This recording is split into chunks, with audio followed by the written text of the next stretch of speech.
He impersonated a FaZe Clan manager to scam Valorant players?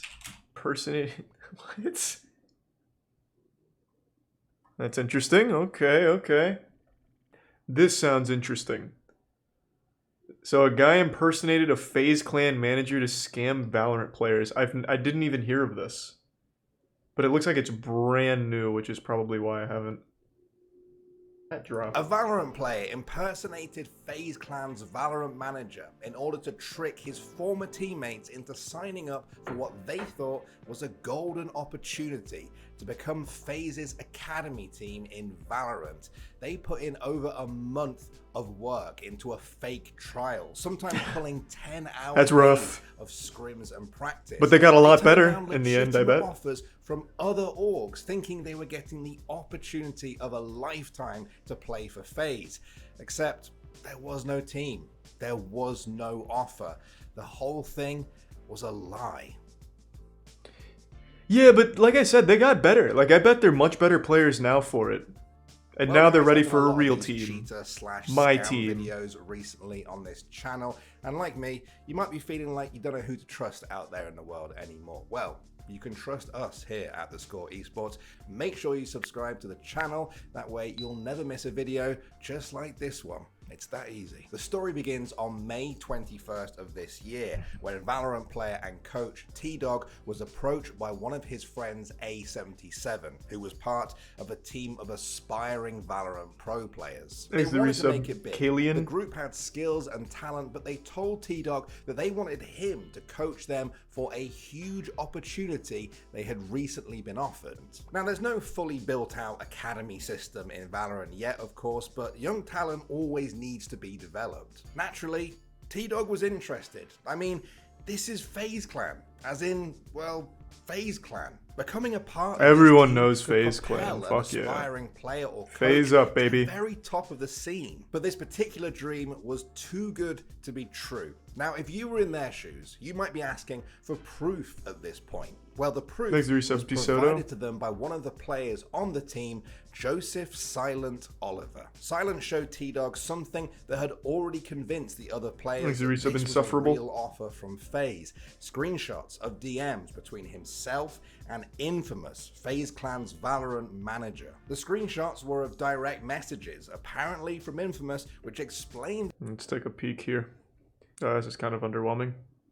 That the org was looking for a no shit pics. I'm not interested. With, quote, behind the scenes. Now, I can't really get much further into the video without pointing out what you might have already guessed by now, that these DMs were faked. Infamous really is FaZe Clan's Valorant manager, but these messages absolutely did not come from him. Infamous had never spoken to Silent. Silent had faked the initial conversation. Well, I can't believe it. Continued to do so in order to string his team along. In the screenshots, the fake Infamous went on to explain that Silent should get back to him when he has a team of 5 players that have some experience under their belts, at which point he so what's the end goal here around FaZe Clan's management to keep an eye on Prime Bill, yeah. Right? Before we delve too far down the rabbit hole here, let's quickly talk about the motive for this scam. Oh nice, I just asked that question. Would Silent do this? Well, in the fake DMs, Silent talked about one of his friends who was playing semi-pro CSGO in the MDL, who,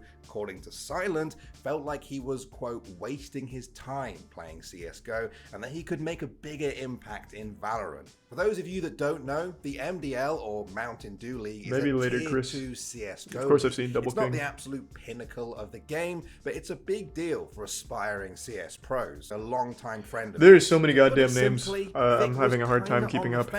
Sure, he was enjoying his time in Valorant, but he still had one foot in CSGO. Now, I spoke to T-Dog, and according to him, Silent didn't want his talented friend to drop Valorant altogether and focus solely on CSGO. Valorant was just a side thing for me. There's a Prime decap. To do it, but Silent knew how good he was, and what he ended up saying was... You said Mudahar made a video on this? Because I'm having the hardest time following this one. And why I should care. This is making a very cool subject seem very uninteresting. Oh no, he made one on the cryptocurrency thing. That's very different. Thanks for the gift sub, Rhett, and resub Austin. What do you mean ADHD? I watched that for 4 minutes and I still don't understand at all where the fuck this is going. It seems very boring. But I love the concept. And I guess I'll give it more A time. Valorant player impersonated Right? You know, Vic didn't play Valorant at the time. As far as they know, you know, it's just Silent's ESEA account with a different name. You know, that's all he has to say, right? So That's we've sweet. got Thanks, Bloodshed. Silent with this long time fixation on Vic. We've got T-Dog being brought in to coach the team, and we've got everyone being strung along by these fake DMs between Silent and FaZe's Valorant manager, Infamous. And every time the team raised any sort of suspicion, Silent would produce another fake DM between him and Infamous. Silent told the fake Infamous, which again was also Silent, that his team are unsure about whether to commit to the grind and that they're worrying about being f***ed over. The fake Infamous then conveniently encourages them to keep going and even hints at a contract in the near future. This would put their concerns to rest for the time being, and they would get back to the grind. This kind of sucks. Practicing, reviewing. They put in some serious hours to chase their goal. We'd scrim around 4 hours each day, which I would have to. Yeah, that's just not very interesting. What a shame.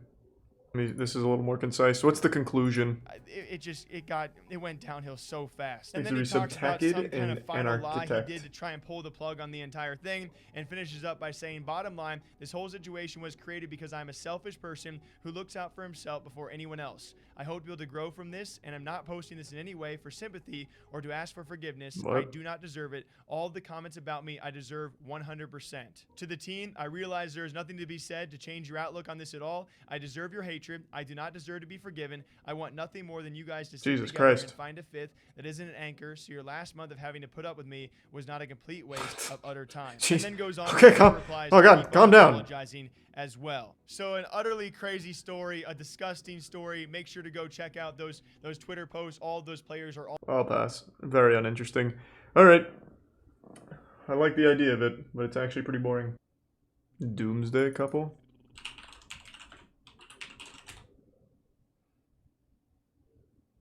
Charged with murdering their 2 children.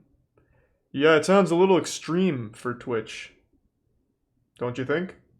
True crime is allowed. Doesn't make it any more fun. These 2 still killed their kids. It's awful, but very interesting. Okay, you know what, if you say so. The mother and stepfather of 2 Idaho children who disappeared in 2019 have now been charged with their murders. Lori Vallow and Chad Daybell are due in court today. They are accused of killing Vallow's children, 7-year-old Joshua and 17-year-old Tylee. Officials say the couple may have embraced doomsday religious beliefs. Daybell was also charged yesterday with the murder of his late wife, who died 3 months before he married Vallow. Well, didn't get a whole lot of information there, huh? Leave it to the Today... Jesus, leave it to the Today... Holy shit, leave it to the Today Show to suck ass.